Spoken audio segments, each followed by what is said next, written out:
¿Te imaginas que un solo secreto pudiera destruir una carrera y una vida? En el cine mexicano de antes, si una estrella no encajaba, lo perdía todo: fama, prestigio y hasta su intimidad.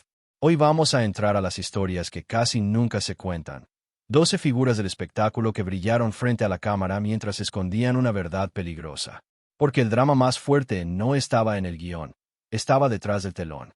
Gonzalo Vega fue amado por generaciones: cine, teatro y televisión. No fue época de oro como tal, pero cargó ese espíritu y lo llevó más lejos. En La señora presidenta rompió tabúes al transformarse en mujer, y en El lugar sin límites 1978 hizo algo impensable. Mostró la homosexualidad sin disfraz. Incluso besó a Roberto Cobo en pantalla. Eso sacudió a un país conservador y lo marcó para siempre. De su vida privada se habló en susurros. Nunca lo confirmó, pero con el tiempo surgieron testimonios, como el de la cantante Dulce, que dejaron claro que su historia afectiva no cabía en el molde correcto. En 2010 enfermó gravemente, se alejó de los escenarios y murió en 2016. Su legado quedó ahí: talento, valentía y esa sombra que también habla. Y si hablamos de sombras, Mauricio Garcés vivió dentro de una máscara perfecta. El galán eterno, elegante, coqueto, dueño de un arroz que México todavía repite. En pantalla era el conquistador rodeado de mujeres, pero fuera de cámara era un misterio. Nunca se casó, no se le conocieron romances formales con mujeres, y lo que circulaba eran rumores de relaciones con hombres influyentes, incluso un supuesto vínculo con un presidente. Nada confirmado, pero suficiente para alimentar su leyenda. En esa época, ser homosexual podía acabar una carrera. Así que su imagen de mujeriego fue su escudo. Murió en 1989, dejando glamour y preguntas que nadie se atrevió a responder. Luego está Chabela Vargas. No se escuchaba, se sentía. Llegó de Costa Rica siendo joven y México la adoptó, aunque también la juzgó. Con esa voz rota que parecía llorar, se volvió un ícono. Y no solo por cantar, por desafiar. Pantalones, puros, tequila, escenario, sin pedir permiso. Amó a mujeres y con los años habló sin miedo, incluso de su romance con Frida Kahlo. La señalaron por bohemia y alcohol, pero su arte fue más fuerte. Grabó más de 80 discos y convirtió canciones como La Llorona en un grito de libertad. Murió en 2012 a los 93 años, como símbolo de autenticidad cuando casi nadie podía hacerlo. Ese coraje también se vio en Enrique Álvarez Félix, hijo de María Félix. Cargar ese apellido fue bendición y condena. Elegante, intenso, respetado en cine y teatro, pero su vida personal siempre vino rodeada de rumores. Nunca los negó ni los confirmó. Lo que sí hizo fue aún más claro. Produjo obras que mostraban la persecución de homosexuales en los campos nazis. En México, en una sociedad conservadora, eso era un acto de valentía. Murió en 1996 y se le recuerda no solo por su madre, sino por abrir espacio a una verdad que muchos querían borrar. Y entre rumores, admiración y peligro, brilló Maricruz Olivier. Estrella de los 50 y 60, belleza arrolladora y talento real. Su vida privada también fue carne de susurros. Se decía que asistía a reuniones clandestinas donde mujeres de alta sociedad podían vivir libres.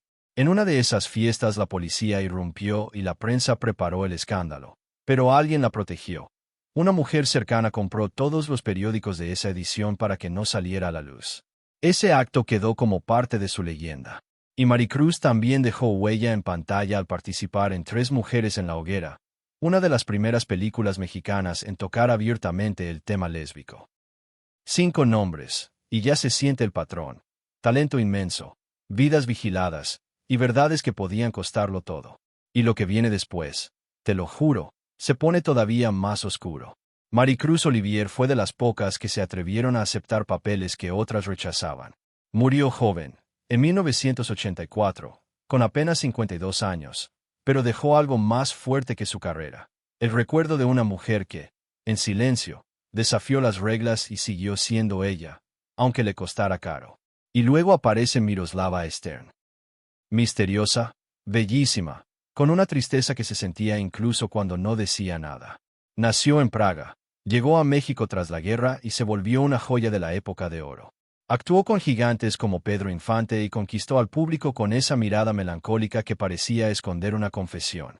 Pero detrás de la imagen perfecta, vivía rodeada de rumores. Se hablaba de un amor prohibido con Ninón Sevilla. Nada público, nada permitido. Y la leyenda más dolorosa dice que, al morir, Miroslava sostenía la foto de la mujer que amaba, y que sus amigos la quitaron para evitar el escándalo. En 1955, Miroslava se quitó la vida. Tenía 30 años. Era famosa, era deseada, era talentosa, y aún así, estaba atrapada en un país que no le dejaba ser completamente libre. Hoy su historia se recuerda como un fuego breve, intenso, hermoso y trágico. Si Miroslava era fuego contenido, Ninón Sevilla era llama abierta. Nació en La Habana y en México se convirtió en la reina del trópico. Sensualidad, energía, magnetismo puro. En los 40 y 50 dominó la pantalla como si nadie pudiera detenerla. Su vida privada también caminó entre sombras. Los rumores sobre Miroslava la siguieron siempre, y Ninón jamás dio explicaciones, ni confirmó ni negó. Solo vivió como vivía en escena, con intensidad. Esa ambigüedad fue parte de su poder. Una mujer que no se dejaba encerrar en etiquetas. Murió en 2015, a los 85 años, dejando un legado de glamour y libertad silenciosa. Y entre estas historias que queman, está Roberto Cobo, un actor capaz de incomodar y conmover al mismo tiempo. Saltó a la fama con Los Olvidados de Buñuel, pero su papel que cambió todo fue la Manuela en El Lugar Sin Límites 1978. Con ese personaje homosexual, rompió tabúes y abrió una puerta que antes estaba sellada en el cine latinoamericano. Nunca hizo declaraciones, pero tampoco se escondió. Era reservado, sí, pero su valentía estaba en lo que aceptaba interpretar. El problema es que el precio fue alto. Después del Lugar Sin Límites, en lugar de impulsarlo, la industria lo fue arrinconando. Carlos Monsiváis lo dijo claro: homofobia estructural. Lo condenaron a papeles menores, como si su talento estorbara. Murió en 2002, a los 71 años, sin el reconocimiento que merecía. Pero su huella quedó. Le dio rostro y voz a una verdad que durante décadas quisieron borrar. Y ahora viene una historia todavía más dura. Arturo de Córdoba. Voz grave, mirada firme, elegancia impecable. Fue el galán sofisticado por excelencia, un ícono del cine mexicano y latinoamericano. En pantalla era el hombre perfecto. Fuera de cámara, vivía una vida partida en dos. Detrás de esa fachada, se escondía un amor prohibido, su relación con el actor Ramón Gay. Un romance intenso, pero obligado a vivir en secreto, porque revelarlo significaba perderlo todo. Y cuando Ramón murió de forma trágica, Arturo quedó devastado. Encontró refugio en la amistad de Marga López, que lo acompañó hasta el final. De sus preferencias se rumoraba, pero nadie lo decía en voz alta, y él jamás habló públicamente. Pero los más cercanos lo sabían. Porque en esa época, el silencio no era una elección, era supervivencia. Arturo de Córdoba murió en 1973, a los 65 años.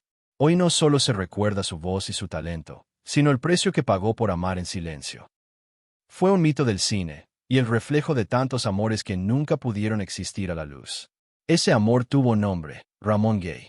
Galán absoluto de los años 50, carismático, deseado, con un futuro brillante. Su relación con Arturo debía ocultarse en una época implacable. Y ese secreto terminó en tragedia. En 1960, Ramón fue asesinado por celos. Tenía 39 años. En su funeral, Arturo fue quien más lloró. Ahí quedó claro lo que nunca se pudo decir. La historia se convirtió en uno de los secretos más dolorosos del cine mexicano. Y en medio de ese mundo de silencios, brilló alguien que no pedía permiso: María Félix. No era actriz, era poder puro. La doña dominó el cine mexicano con carácter, belleza y una voluntad imposible de doblegar. Sobre su vida privada hubo rumores de romances con mujeres, incluida Frida Kahlo. María nunca confirmó nada, ni lo necesitó. Cuando le preguntaron si le gustaban las mujeres, respondió con ironía y cerró el tema para siempre. Murió en 2002, el día de su cumpleaños 88, convertida en un enigma eterno y símbolo de libertad femenina. Mucho antes, otro mexicano ya había conquistado Hollywood: Ramón Navarro. Nacido en Durango, se volvió estrella mundial con Ben-Hur y heredero natural de Rodolfo Valentino. Era el Latin lover perfecto, y también un hombre obligado a vivir escondido. En un Hollywood que fabricaba mentiras para proteger a sus ídolos, Navarro pagó el precio del silencio. La fama lo elevó y luego lo abandonó. En 1968 fue asesinado en su propia casa. Tenía 69 años. Estas historias no hablan solo de cine. Hablan de talento, de miedo, de amor prohibido y de una época que obligó a muchos a vivir en las sombras. Recordarlos no es mirar atrás, es dar voz a quienes no pudieron hablar cuando más lo necesitaban.